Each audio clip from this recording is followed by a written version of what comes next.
Hello everyone welcome back to Raj talks. Red back to back കേട്ട് കേട്ട് ഇങ്ങനെ തലയ്ക്കകത്ത് ഒരു രക്ഷയില്ല കേട്ടോ. എന്നിട്ട് ഇതിൻ്റെ പിക്ചേഴ്സ് കാണാൻ തുടങ്ങി കുറച്ച് നേരം.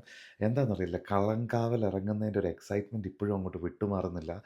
ഓരോ അപ്ഡേറ്റ്സ് തരുമ്പോഴും അതിനകത്ത് ഒരുപാട് ബ്രില്യൻസ് ഒളിഞ്ഞിരിപ്പുണ്ടെന്നുള്ളൊരു ഫീലുണ്ട്. ജതിൻ കെ ജോസ് ഒരു സാധാരണ ഡയറക്ടർ അല്ല. പുള്ളിയുടെ ഇത്രയും കാലത്തെ എ ഡി ആയിട്ടും സ്ക്രീൻ പ്ലേ റൈറ്റിംഗ് ആയിട്ടും ഒക്കെയുള്ള ഒരു എക്സ്പീരിയൻസ് പുള്ളി ഇതിനകത്ത് ഒരു ഡയറക്ഷണൽ വെഞ്ചറിൽ വരുമ്പോൾ, ഫസ്റ്റ് ടൈമായിട്ട് വരുമ്പോൾ പുള്ളി അതിൻ്റെ ഫുൾ എഫേർട്ടും കൊടുത്തിട്ടുണ്ട് എന്നുള്ളൊരു ഫീല് കിട്ടുന്നുണ്ട്. ഇപ്പോൾ ഈ റെഡ് ബാക്ക് ഞാൻ ഈ പറഞ്ഞ പോലെ ബാക്ക് ടു ബാക്ക് കേട്ടപ്പോൾ വിഷ്വലി കണ്ടു കഴിഞ്ഞപ്പോൾ എനിക്ക് ഒരുപാട് ഇതിനകത്ത് മെറ്റഫർ ഒളിഞ്ഞിരിക്കുന്നതായിട്ട് കാണുന്നുണ്ട്. അതിനു മുമ്പ് പറയേണ്ടത്, ഇതിൻ്റെ ലിറിക്സും മ്യൂസിക്കും ചെയ്തിരിക്കുന്നത് ജിതിൻ കെ ജോസ് തന്നെയാണ്. പാടിയിരിക്കുന്നത് മമ്മൂക്കയുടെ കൊച്ചുമോൻ അദ്യൻ സെയ്ദാണെന്ന് തോന്നുന്നു പേര്, ഞാൻ മറന്നുപോയി. പക്ഷേ ഇതിനകത്ത് മമ്മൂക്കയുടെ ക്യാരക്ടറിന് റെഡ് ബാക്ക് എന്ന് പറയുമ്പോൾ ഇവിടെ ഓസ്ട്രേലിയയിലൊക്കെ ഉള്ള വളരെ വെനമസ് ആയിട്ടുള്ളൊരു സ്പൈഡറാണ്. ഇത് കടിച്ചു കഴിഞ്ഞാൽ ഇതിന് ആൻറ്റി വെനം തന്നെ ഉണ്ട്. കറക്റ്റ് ടൈമിൽ ഇത് അഡ്മിനിസ്ട്രേറ്റ് ചെയ്ത് ഈ വെനം എടുത്തില്ലെങ്കിൽ ആൾ മരിച്ചു പോകാനുള്ള സാധ്യതയുണ്ടെന്നൊക്കെ പറയപ്പെടുന്നുണ്ട്. കുട്ടികളെയൊക്കെ കടിച്ചു കഴിഞ്ഞാൽ പാരലൈസ്ഡ് ആവാൻ വരെ ചാൻസ് ഉണ്ടെന്നൊക്കെ പറയുന്നു. ഇമ്മൻസ് പെയിനാണ് ഇത് കടിച്ചു കഴിഞ്ഞാൽ വരുന്നത്.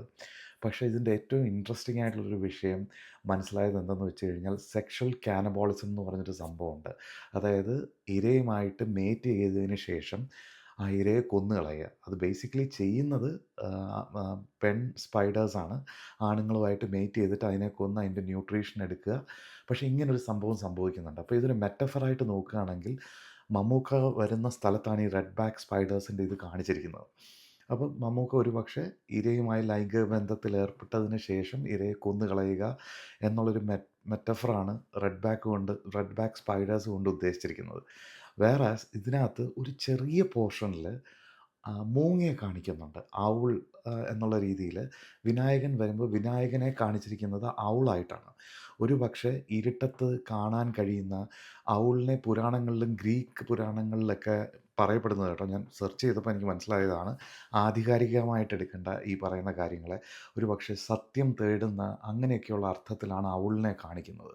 അപ്പോൾ ഒരു പക്ഷേ രാത്രിയിലും അല്ലെങ്കിൽ ഇരുട്ട് കടന്ന് അതിൻ്റെ അപ്പുറം പോയി ഒരു പക്ഷേ അതിൻ്റെ സത്യങ്ങൾ അന്വേഷിച്ച് പുറത്തു കൊണ്ടുവരിക, കാണാൻ മറ്റുള്ളവർക്ക് കാണാൻ പറ്റാത്തത് കാണാൻ പറ്റുക എന്നിങ്ങനെയൊക്കെയുള്ള അർത്ഥമുളവാക്കുന്ന മെറ്റഫറുകളായിട്ടാണ് ഈ സ്പൈഡറും എന്താ പറയുക മൂങ്ങയുമായിട്ട് എനിക്ക് തോന്നിയത്.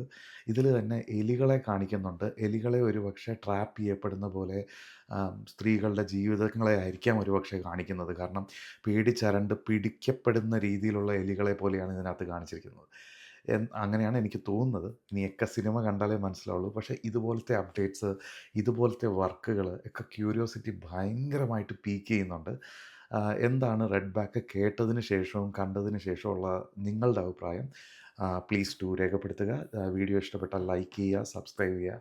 Thank you guys. അപ്പോൾ ഇനി ഉടനെ ടീസർ വരുന്നുണ്ട്, അതായത് പ്രീ റിലീസ് ടീസർ വരുന്നുണ്ട്. അതും എക്സൈറ്റഡ് ആയിട്ട് കട്ട വെയിറ്റിംഗ് ആണ്. ഡിസംബർ 5 ആവാൻ കാത്തിരിക്കുകയാണ്.